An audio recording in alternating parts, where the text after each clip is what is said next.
புகையிலை பழக்கத்தை கைவிடுவோம் என்றும் ஆரோக்கியமான இந்தியாவுக்கு அடித்தளம் அமைப்போம் என்றும் பிரதமர் மோடி அழைப்பு விடுத்துள்ளார்.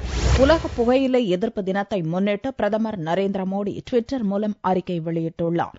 அதில் புகையிலை பயன்பாட்டால் ஏற்படும் அபாயங்கள் குறித்து விழிப்புணர்வை ஏற்படுத்த உலக புகையிலை எதிர்ப்பு தினத்தன்று நாம் அனைவரும் சபதம் எடுப்போம் என்று மோடி கருத்து கூறியுள்ளார்.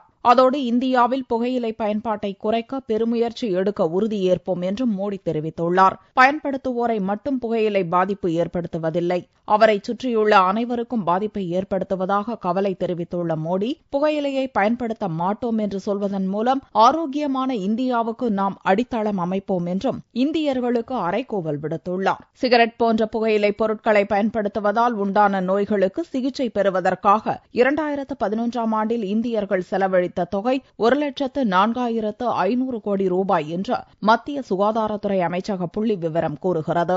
இந்தியாவில் ஒவ்வொரு ஆண்டும் 8 முதல் 10 லட்சம் பேர் புகையிலை பழக்கத்தால் இறப்பதாக உலக சுகாதார நிறுவன அறிக்கை தெரிவிக்கிறது.